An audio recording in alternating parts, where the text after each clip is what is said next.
एक तेजस्वी ऋषि मुनि पधार रहे थे और वातावरण सुशोभित हो रहा था।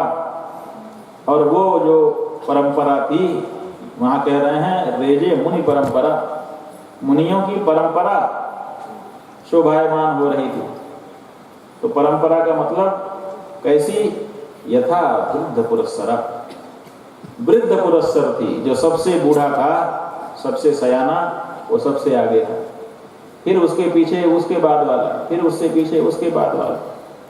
यही परंपरा होती है। इसलिए जब हम परंपरा का स्मरण करते हैं तो सबसे पहले सबसे बड़े गुरु का, इसीलिए नारायणम पद्मभवम वशिष्ठम। भाई हमारे गुरु तक ये परंपरा नारायण से चल करके आती है, तो हम क्यों ना इसका स्मरण अपने गुरु से शुरू करें। हमारे लिए तो हमारा गुरु सबसे महत्वपूर्ण है। तो सबसे पहले होना क्या चाहिए कि अस्मदाचार्य आरंभाम शंकराचार्य मध्यमाम नारायणस्य पर्यंताम वंदे गुरु परंपराम।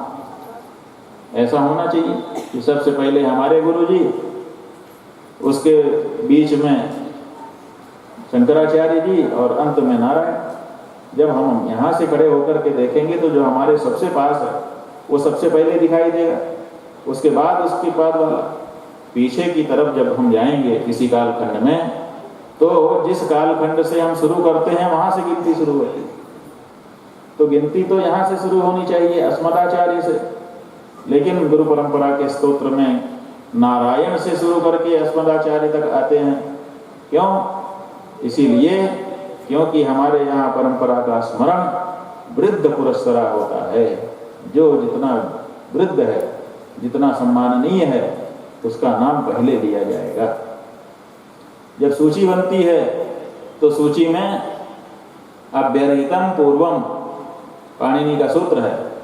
पाणिनि मुनि कहते हैं कि जब सूची बनाना हो तो जो सबसे ज्यादा कीमती हो, जो सबसे ज्यादा सम्माननीय हो, जो सबसे ज्यादा महत्वपूर्ण हो, उसका नाम पहले लिखा जाएगा। इसीलिए सूचियों का निर्माण जब हम लोग करते हैं तो सर्वाधिक महत्वपूर्ण का नाम सबसे पहले उल्लिखित किया जाता है, और फिर धीरे धीरे धीरे उससे कम, उससे कम, उससे कम। तो ये परंपरा है जो यथा वृद्ध पुरस्सरा हमारे सामने आती है। इसीलिए भगवान श्री कृष्ण भी गुरु परंपरा शब्द का प्रयोग करते हैं। गीता जी के 4थे अध्याय में अर्जुन को अपने ज्ञान का स्रोत बताते हैं। कहते हैं कि अर्जुन, ये जो मैं तुझे बात बता रहा हूं ना, ये मेरी मौलिक बात नहीं। आजकल के विद्वान अपनी बात को मौलिक कह करके गर्व का अनुभव करते हैं, लेकिन हमारे यहाँ कोई भी विद्वान जब बोलता है तो वो परंपरा का उल्लेख करता है कि मैं नहीं कह रहा, मेरे बड़े बड़े बूढ़ों ने कहा। ऐसा कह करके अपनी बात में वजन डालता है। मौलिकता वजन नहीं लाती, पारंपरिकता हमारे यहाँ वजन ला देती। तो भगवान कहते हैं अर्जुन, इमं विवस्वते योगं प्रोक्तवान हम अव्ययम विवस्वान मनवे प्राह मनुरिक्ष्वा कवे ब्रवीत एवं परंपरा प्राप्तम तथा राजर्षयो विदुः सकाले नेह तपसा योगो नष्टः परंतप। हे अर्जुन, ये जो ज्ञान मैं तुझे बता रहा हूं ना, ये सबसे पहले मैंने विवस्वान को बताया था, सूर्य को। विवस्वान से मनु को, मनु से इक्ष्वाकु को, और इसी तरह से क्रमशः राजर्षियों को ये ज्ञान मिलता रहा। कालक्रम से उसमें शिथिलता आ गई। आज मैं तुझे पुनः इसका उपदेश करके इसको तरोताजा बना रहा हूं। ज्ञान परंपरागत है, उसमें उत्कर्ष लाने का कार्य भले हमारा हो, लेकिन वो हमारा ज्ञान नहीं, वो हमारे पूर्वजों का ज्ञान। यही हमारी विशेषता। इसीलिए जब हम लोग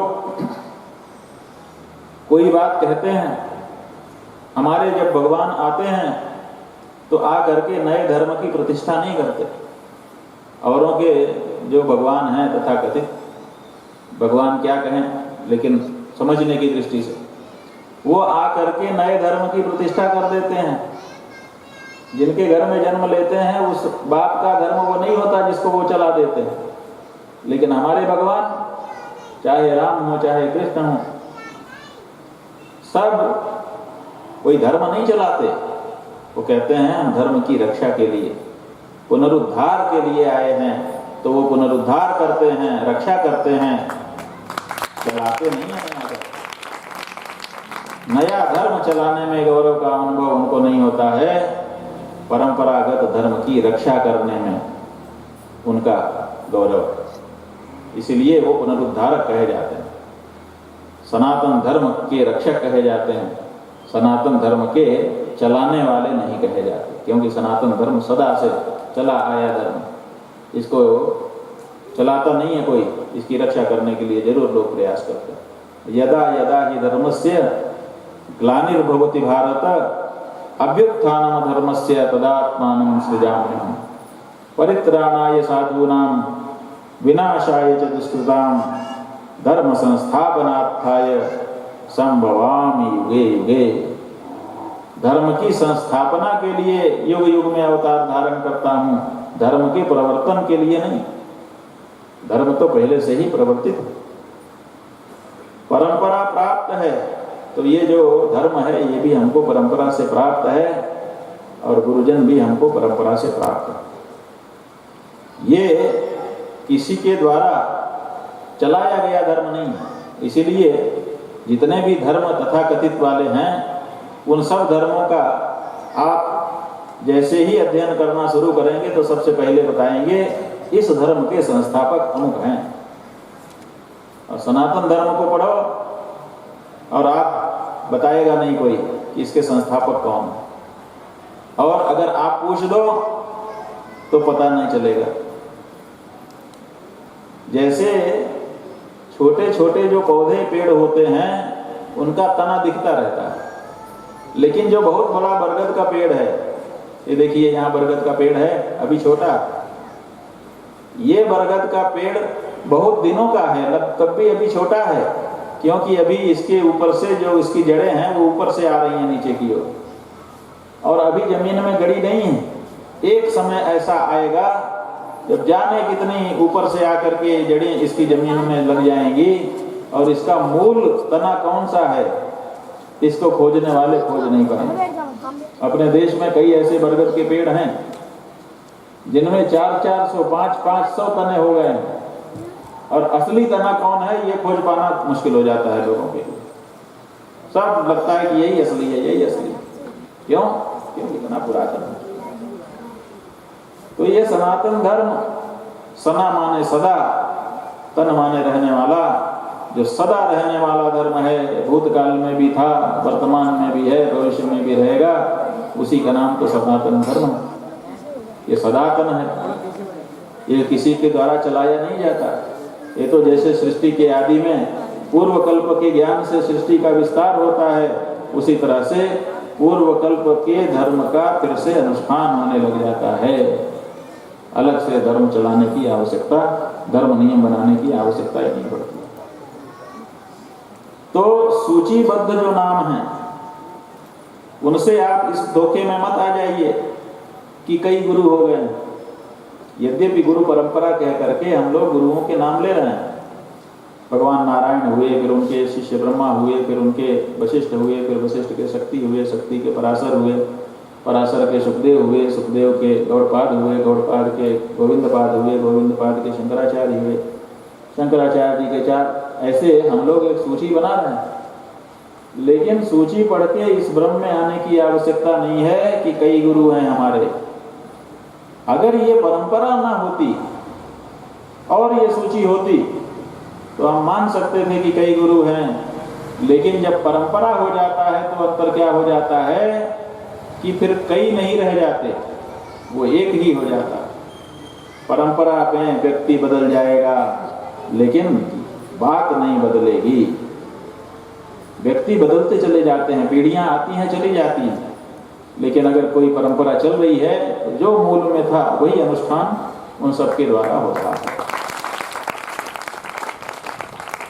अब जैसे हमारे रामानंद जी, इन्होंने भगवती शीतला का आवाहन किया तो कहलगांव में भगवती शीतला जी आके विराजमान हो गए।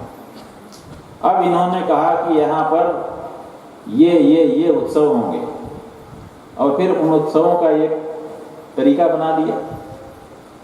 अब उसको ये अपने समय में चला रहे हैं। अब क्या होगा कि समय जैसे जैसे बीतेगा इनके शरीर की शक्ति कमजोर होने लगेगी। एक समय आएगा कि इनका मन भी नहीं करेगा करने का, और तन मन करे तो तन कर नहीं पाएगा। तो फिर स्वाभाविक है कि किसी दूसरे को बुलाएंगे कि भाई अब आओ संभालो। तो जब वो संभालेगा तो वो क्या करेगा? वो कुछ नया नहीं करेगा। जो चीज इन्होंने कर दी है उसी को बार बार हर साल जैसा ये करते रहे वैसा ही करता चला जाएगा। ऐसे ही जाने कितनी पीढ़ियां बीत जाएंगी, लेकिन जितनी भी पीढ़ियां बीत जाएं वो बात नहीं बदलेगी जिस बात को रामानंद जी ने स्थापित कर दिया। तो पीढ़ियों के बदल जाने से, पीढ़ियों की गिनती करके हम कहें कि इतने लोग हो गए, लोग तो जरूर हो गए, लेकिन बात उतनी नहीं हुई जितने लोग हुए। बात तो एक ही रहेगी। उसी तरह से सनातन धर्म के अनेक गुरु हो गए, लेकिन सनातन धर्म की जो बात है वो जो पहले गुरु की थी वही है, उससे इधर उधर नहीं हो सकती। इसीलिए गुरु की परंपरा बहुत है। जाने कितने गुरु हो सकते हैं। कुछ के तो नाम इस श्लोक में गिनाए गए हैं, लेकिन इतने लंबे कालखंड में केवल इतने ही गुरु थोड़े हो सकते हैं। इसीलिए श्लोक में ही कहना पड़ा अन्यान गुरु, और अन्य अन्य जो गुरु हो गए हैं उनको हम प्रणाम कर रहे हैं। इसका मतलब कुछ गुरु और हैं जिनका नाम छूट गया है। छूट गया है माने छोड़ दिया गया है। एक श्लोक में सारे नाम आ नहीं सकते, लेकिन इतने गुरुओं के नाम हो जाने पर भी कोई अगर इस भ्रम में आ जाए कि कई गुरु हो गए, तो कई गुरु होते नहीं हैं, गुरु एक ही होता है। परंपरा जो है उसी गुरु के ज्ञान को संरक्षित करती हुई आगे बढ़ जाती है। जैसे बरगद का ये पेड़ है, अब बरगद के पेड़ का पेड़ यहाँ लगाया गया तो हो गया, उग गया। अब इसका फल बनेगा, फिर वो पकेगा, उसमें से बीज निकलेगा, और उस बीज को चाहे कहीं दूसरी जगह जाके हम लगा देंगे तो क्या होगा? वहां भी एक पेड़ हो जाएगा।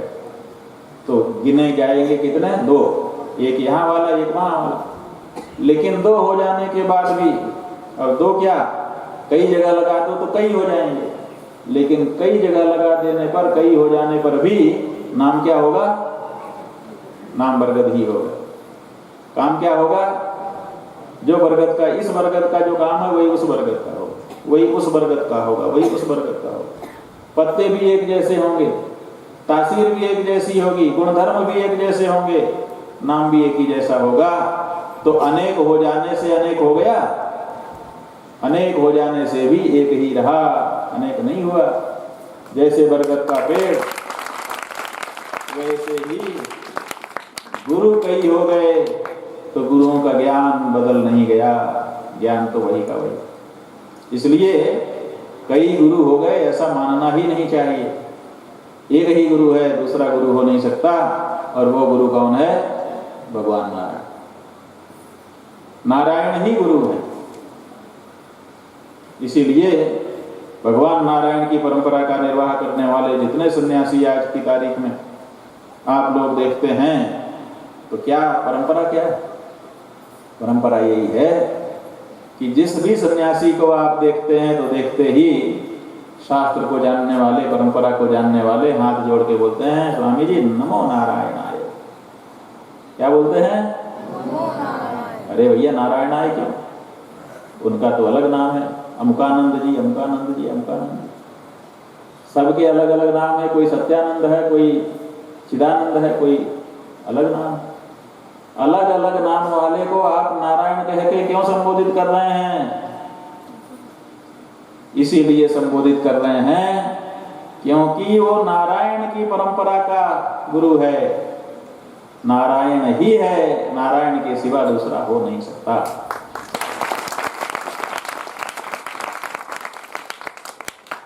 ऐसा ही मामला शंकराचार्यों का है।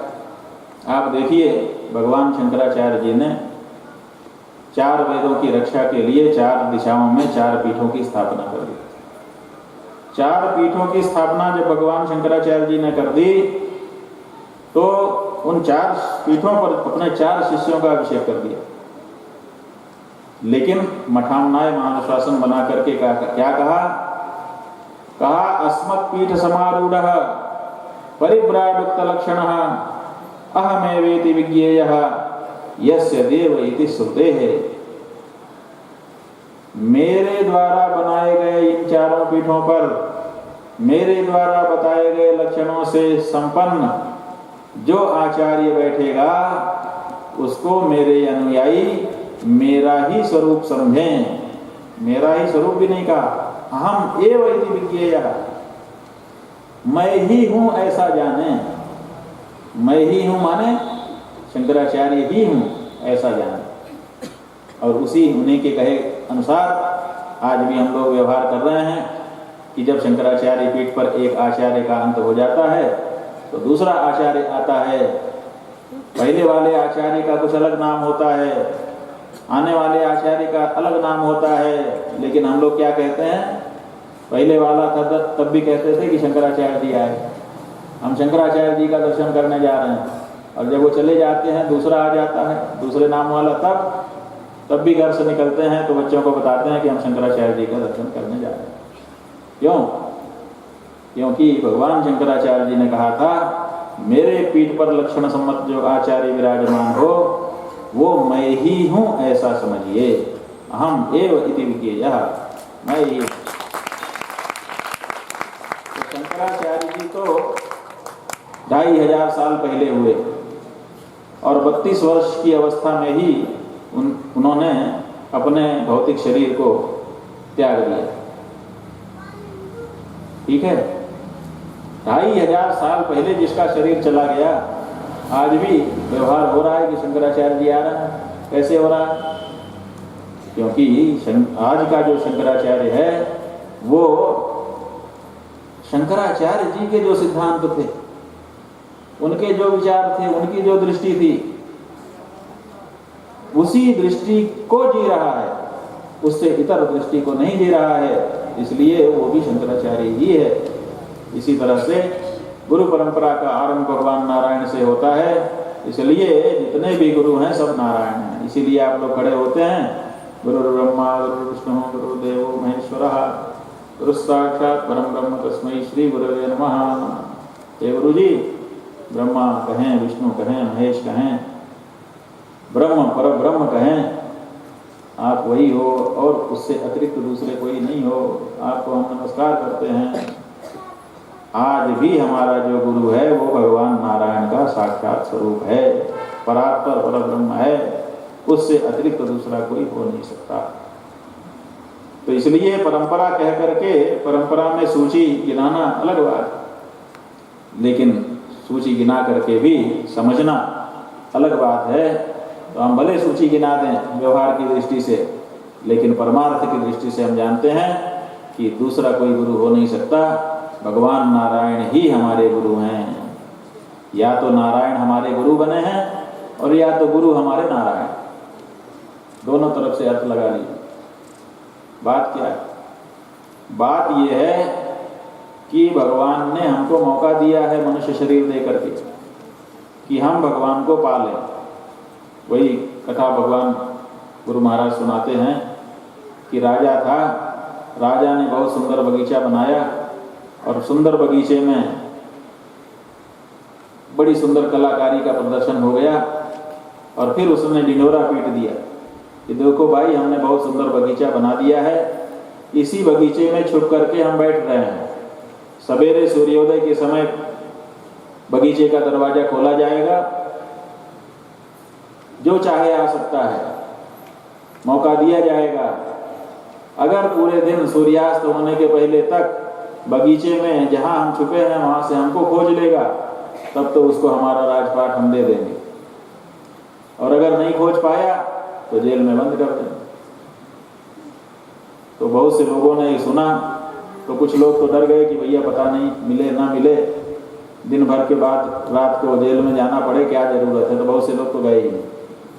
कुछ लोगों ने हिम्मत की कि भाई हिम्मत करेंगे तभी फल मिल सकता है।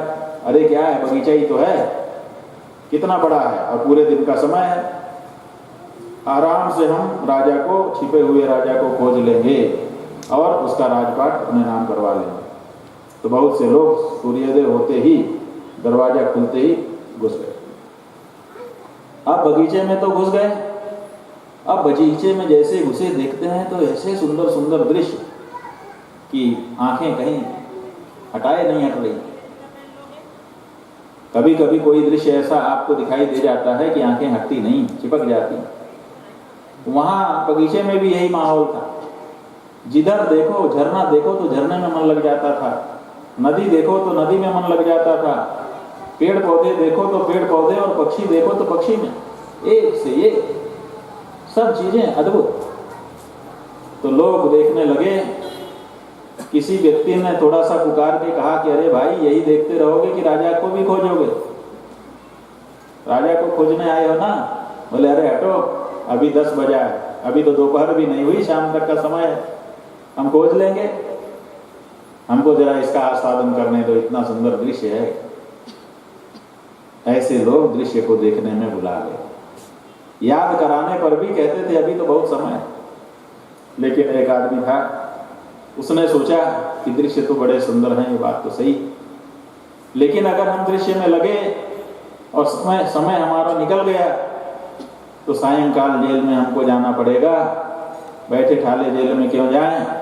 ऐसा करते हैं कि पहले दृश्यों से नजर हटा के परमात्मा ही को खोज लेते, राजा को ही खोज लेते। राजा अगर मिल गया तो उसने घोषणा की है कि राज हमारा हो जाएगा, और अगर राज हमारा हो गया तो ये बगीचा भी हमारा हो जाएगा। जब बगीचा हमारा हो गया तब आएंगे लाव लश्कर के साथ, कुर्सी लगा के बैठेंगे, एक एक चीज देखेंगे, आनंद लेंगे। इसलिए अभी इसमें भूलने की जरूरत नहीं।